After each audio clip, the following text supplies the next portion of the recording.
अस्सलामुअलैकुम class. Last time हमने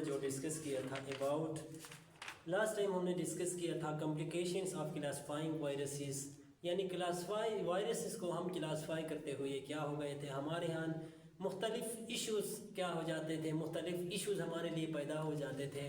अब what was the reason behind that issues, यानी कि वायरसेस को हम आसानी के साथ क्यों क्लासिफाई नहीं कर सकते थे।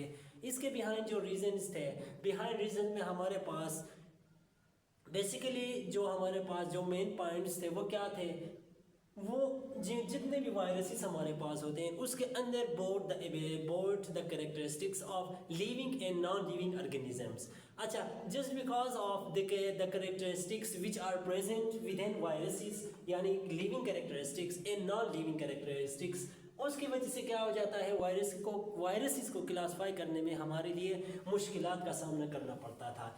इसी वजह से क्या हो जाता है, जो वायरसेस को हम easily due to their living characteristics as well as non living characteristics की वजह से की बिना पे हम उसको आसानी से क्लासिफाई नहीं कर सकते थे। अच्छा, so today we will discuss about the cell. Now we अच्छा, आज का जो हमारा टॉपिक है वो यूनिट थ्री एक नया चैप्टर है, यूनिट थ्री है। और आज का जो हमारा यूनिट थ्री का जो हमारा टॉपिक है द सेल, यानी क्या पढ़ेंगे आज हम द सेल के बारे में पढ़ेंगे।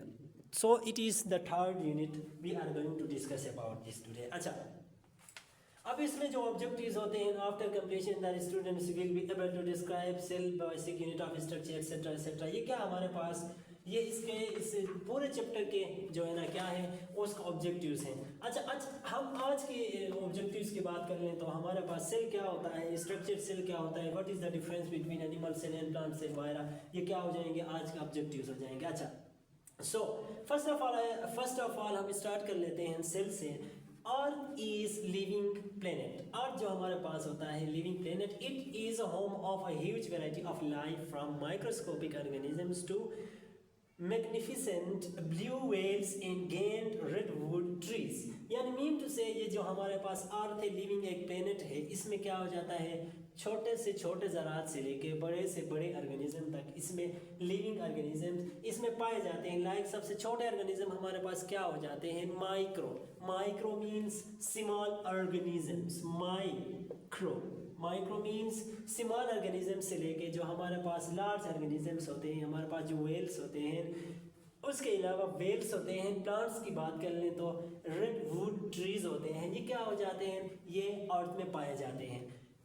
Irrespective of their size and shape, all life forms are made up of unit called cells. अच्छा, the functions performed by the living organisms are also performed at the cell level. So cell is the basic unit of structure and function of all living organisms. अच्छा, so what is cell? It is the basic, it is the basic unit of life.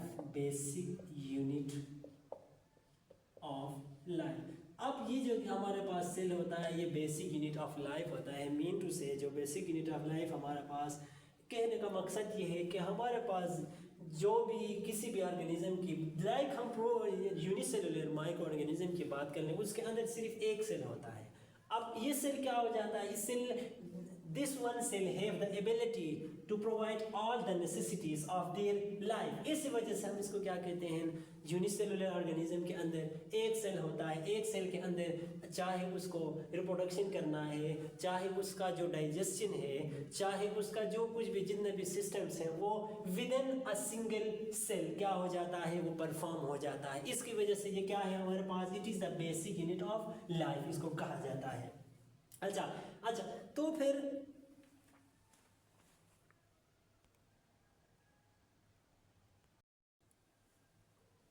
अच्छा, सो ये क्या था, it is the basic unit of life, ये life का basic unit है। अच्छा, अब हम पढ़ेंगे स्ट्रक्चर ऑफ सेल का स्ट्रक्चर क्या होता है इस तरीके से। अच्छा, अब in 1665 sir Robert Hooke discovered cell when he examined a thin slice of cord tissues under a compound microscope. He observed cells as empty chambers with thick outer coverings.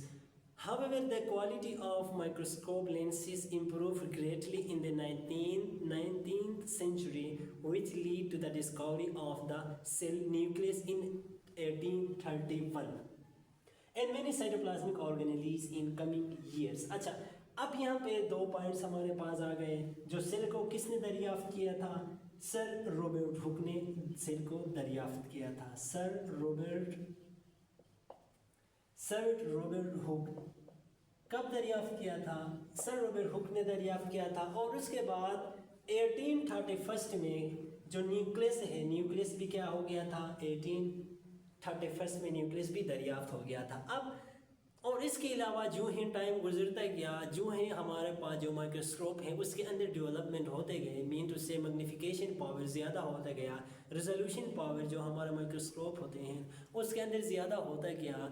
तो हमारे पास हमारे पास जितने भी साइटोप्लाज्मिक ऑर्गेनेलीज हैं, जिसको देखने के लिए हमारे लिए एक हमें पता है कि जो सेल के अंदर जितने भी ऑर्गेनेलीज होते हैं वो क्या हो जाते हैं? वो माइक्रो हैं, मीन टू से कि without microscope, without using microscope we can see them. इसीलिए उनको देखने के लिए बाद में जिस माइक्रोस्कोप को क्या मतलब उसके अंदर रिजोल्यूशन पावर या देखने की ताकत कुव्वत उसके अंदर ज़्यादा हो गया, जिसकी वजह से जितने भी बाद में ऑर्गेनेलीज क्या हो गए, बाद में दरियाफ्त होता गया। इसके लेट सपोज हम मिसाल ले लें तो जो राइबोसोम हो गया, ये सर पेलेट ने इसको डिस्कवर किया था। इस तरीके से अगर हम इधर बात कर लें structure of animal cell and plant cell में, इधर हमारे पास जो है structure of animal cell and plant cell. अच्छा, अब इसको जनरल डिस्कस करने की कोशिश करते हैं। इसमें हमारे पास है सेल मेम्ब्रेन, इसके अलावा Golgi apparatus, cytosome, vacuole, mitochondria, nucleus, remote endoplasmic reticulum, lysosome, cytoplasm, rough endoplasmic reticulum, ribosomes, nuclear membrane. ये थे हमारे पास क्या था? ये हमारे पास एनिमल सेल था। The second one we have is the plant cell. अब मैं लास्ट में पूछूंगा कि कौन कौन से इसके अंदर ऐसे ऑर्गेनेलीज हैं जो एनिमल में नहीं, उसमें नहीं है। आप उसको अपने साथ नोट करते जाएं ताकि जो डिफरेंट बाज़ ऐसे होते हैं, बाज़ ऑर्गेनेलीज ऐसे होते हैं जो प्लांट में होते हैं लेकिन एनिमल में नहीं होते। अच्छा, नंबर प्लांट की बात कर लें तो हमारे पास intermediate filaments, remote endoplasmic reticulum, vacuole को देख लें, अब कितना बड़ा लार्ज वैक्यूल है। अब ऊपर देख लें तो कंपैरिजन कर लें, ऊपर हमारे पास एनिमल में छोटा सा वैक्यूल था लेकिन इसमें वैक्यूल बहुत बड़ा है। अच्छा, उसके बाद नेक्स्ट हमारे पास सेल वाल है। ये देखें, ये सेल वाल नया आ गया, ये एनिमल सेल में नहीं था। इसके अलावा माइटोकॉन्ड्रिया, ये ऊपर भी था नीचे भी है, microtubules. Next we have cytoplasm and nucleus. अब न्यूक्लियस को देख लें तो यहाँ पे साइड में है, प्लांट में साइड में है लेकिन एनिमल में सेंटर में था। आप इसके रीज़न बिहाइंड ये कि देख लें, इसमें सेल जो वैक्यूल है, वैक्यूल बहुत बड़ा है, इसकी वजह से जो न्यूक्लियस है वो साइड पे चला गया है। उसके अलावा न्यूक्लियोलस है, न्यूक्लियस के अंदर न्यूक्लियोलस है, रफ एंडोप्लाज्मिक रेटिकुलम है, और उसके बाद राइबोसोम्स हैं, गोल्जी एपैरेटस है, गोल्जी वैक्यूल्स हैं। इसके अलावा क्लोरोप्लास्ट। अब जो हमारे पास जो क्लोरोप्लास्ट है ये क्या है? क्लोरोप्लास्ट हमारे पास ये भी क्या होगा? ये भी एनिमल के अंदर, एनिमल सेल में नहीं होगा, क्लोरोप्लास्ट नहीं होगा। इसके अलावा प्लास्टिड नहीं, यानी प्लास्टिड सारे जो होते हैं जिसमें ल्यूकोप्लास्ट हो गया, क्रोमोप्लास्ट हो गया, ल्यूकोप्लास्ट हो गया, क्लोरोफिल हो गया, ये किस में आते हैं? प्लास्टिड में आते हैं। उसकी क्लासिफिकेशन है, उसके सब टॉपिक पे आ जाते हैं। तो ये क्या हो जाएंगे हमारे पास? प्लांट एनिमल सेल में नहीं होंगे, प्लांट सेल में होंगे। इस तरीके से अगर फर्स्ट अभी आई थिंक अभी तक यहाँ तक आपको क्लियर हो गया होगा। मतलब हमने क्या किया, हमने सेल के बारे में अभी स्टडी किया कि सेल क्या होता है। It is the basic unit of life. ये हमारे पास जो लाइफ होता है उसका बेसिक यूनिट होता है। स्ट्रक्चर ऑफ सेल को हमने क्या किया, अब स्ट्रक्चर ऑफ सेल के बारे में सबसे पहले सर रॉबर्ट हुक ने क्या किया था, उन्होंने क्या किया था 1665 में उन्होंने क्या किया था, रॉबर्ट हुक ने सेल को डिस्कवर किया था। उसके बाद 1831 में 1831 में क्या हो गया था, जो हमारे पास न्यूक्लियस है उसको डिस्कवर किया गया था। यानी जो ही माइक्रोस्कोप के अंदर डेवलपमेंट होता गया, उसका रिजोल्यूशन पावर ज़्यादा होता गया, हमारे पास जो सेल के ऑर्गेनेलीज, सेल के अंदर जितने भी ऑर्गेनेलीज थे वो डिस्कवर होते गए। उसके बारे में हमने क्या किया, डिस्कस किया। और इसके अलावा जो आगे structure of plant cell and animal cell को हमने कंपेयर किया कि क्या जो सेल होते हैं। प्लांट सेल की बात कर लें तो प्लांट सेल में बाज़ ऑर्गेनेलीज ऐसे हैं जो मेन जो points in plant and animal cell का उसको डिस्कस करते हैं। तो उसके में जो हमारे पास था, प्लांट्स में हमारे पास सेंट्रल लार्ज वैक्यूल था। एनिमल में क्या छोटा सा वैक्यूल था जो साइड पे होता था, लेकिन प्लांट सेल में क्या होता है, जो वैक्यूल होता है वो बड़ा होता है और सेंटर पे होता है, जिसकी वजह से जो प्लांट सेल का जो न्यूक्लियस है वो साइड पे चला जाता है just because of large central vacuum.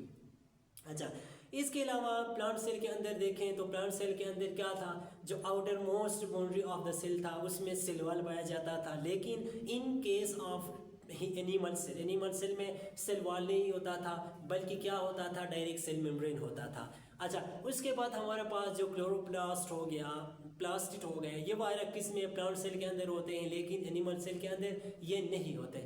इसके अलावा डिफरेंट ऑर्गेनेलीज लाइक हमारे पास गोल्जी एपैरेटस हो गया, एंडोप्लाज्मिक रेटिकुलम हो गया, उसके अलावा न्यूक्लियस हो गया, उसके अलावा वैक्यूल हो गया, इसके अलावा एंडोप्लाज्मिक रेटिकुलम हो गया, राइबोसोम्स हो गए। ये क्या हो गया, ये दोनों दूसरे हमारे पास साइटोस्केलेटन होते हैं, साइटोप्लाज्म है, ये सारे क्या दोनों बोथ से प्लांट सेल में और एनिमल सेल में पाए जाते हैं। अच्छा, I think it's clear up to here to all of you. Thanks for watching and Allah Hafiz.